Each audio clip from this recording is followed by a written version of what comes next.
If those two things are in check, then we're talking about a central problem, and perhaps we can help you with that problem by getting your brain checked out and look for the functionality of your brain.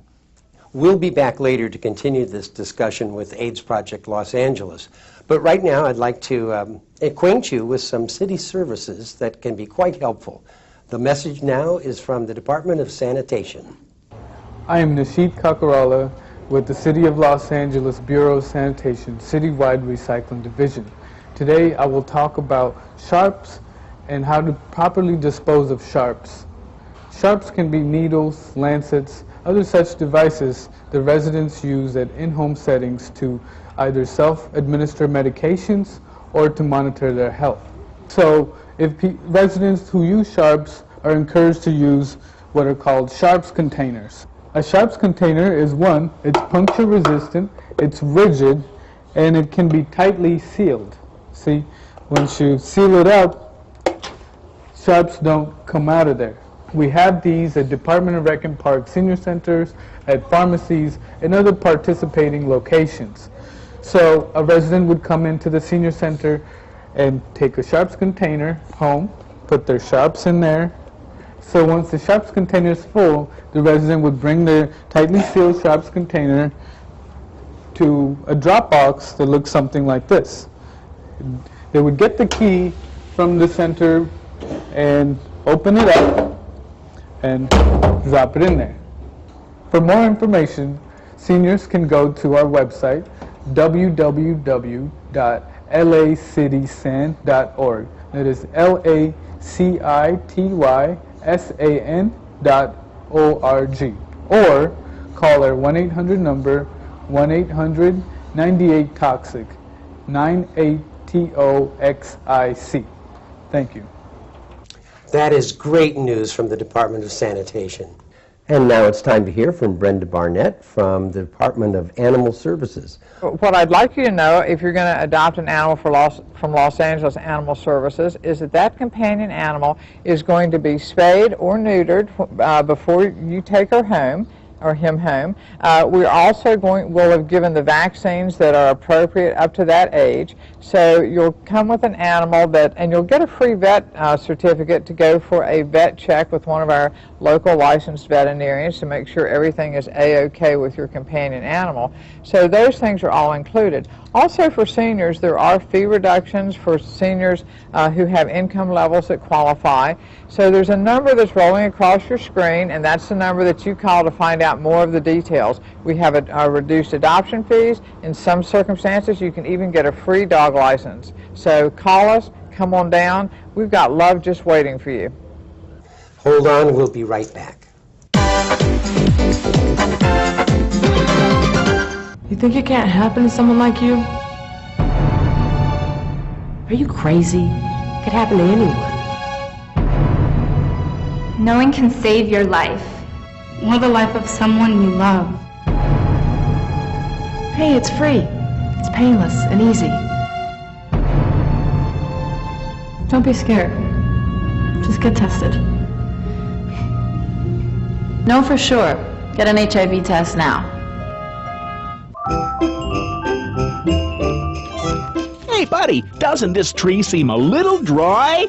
And plugging too many lights in a single outlet can be dangerous.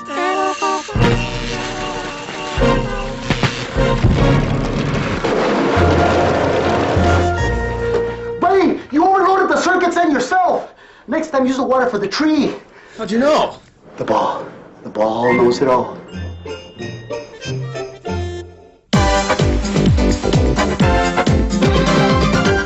Welcome back to Aging in LA. Today we're at the offices of the AIDS Project Los Angeles headquarters, and our next guest, I think you'll enjoy talking with her, is Sherry Dunn. Yes. Dunn with double N's. Double N. Thank you so much for making time to come in and talk to us. Now, what is your role here at APLA? I'm a nurse case manager.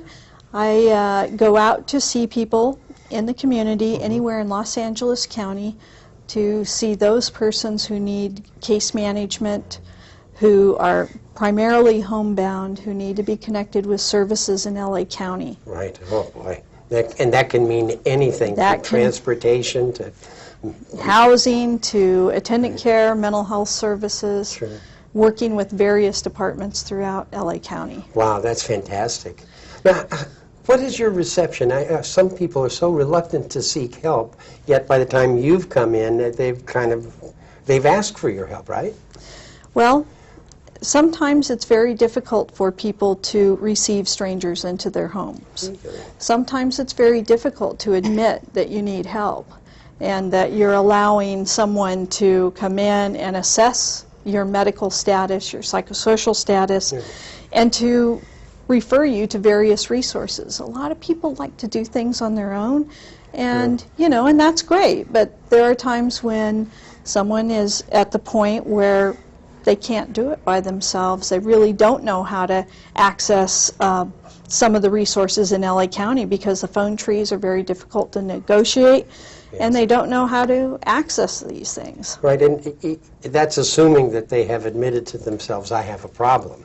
Right. Like, there's too many people that just, they don't pick up the phone, and yet here APLA is right here for people, and we'll listen, and you and the team are vastly experienced. I mean, nobody's going to throw a surprise at you at this point, I hope. No, I don't think so. It's amazing how this drama, HIV/AIDS, has played out over the way people were treated as if they were lepers, right. And then there was sort of an awakening within the culture and acceptance and great medical advances. And these medical advances, just to get to the right point, has meant that many people are living longer with AIDS. Right. And with living with AIDS also comes the usual diseases that come with aging. Yes.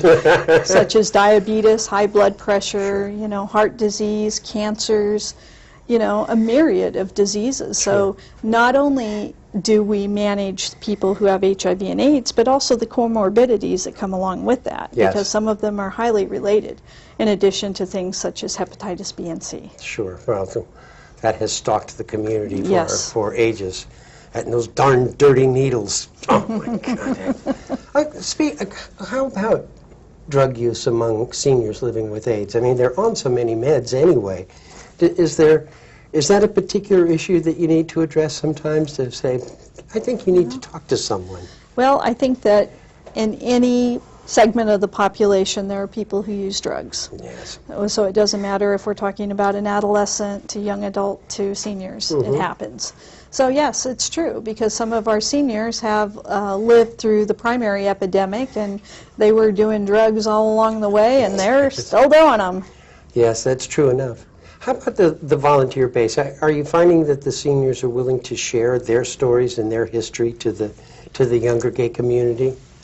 Well, I would have to say that a lot of the seniors that I see are pretty much homebound, so they don't get out too much. It's very difficult for them to negotiate traffic, and transportation resources are limited in LA County.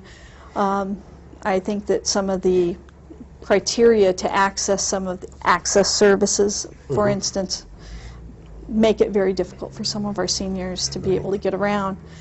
And frankly, I'm not really sure that the younger population learns from the older ones. It is amazing. I joked with you earlier that it seems every 5 years you have to repeat the message all over again. And I think with the advent of the medications, people began to live longer, but there was also a concern that some of the younger guys that were coming through the epidemic thought that all they had to do was take the meds and everything would be just fine. Yeah, and not modify their behavior. And not modify their behavior. And the thing is they didn't really see their friends die of HIV or AIDS related illnesses, and so they just thought somehow that wasn't going to happen to them. Well, yes, we all believe we're immortal when we're young, that's for sure. But when you're facing a knee replacement, how is this going to work with the drugs that I'm already taking?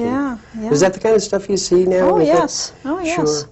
We see all sorts of different problems with people trying to negotiate diabetic-related issues and loss of sight, along with their HIV. the needs to take their meds, you know,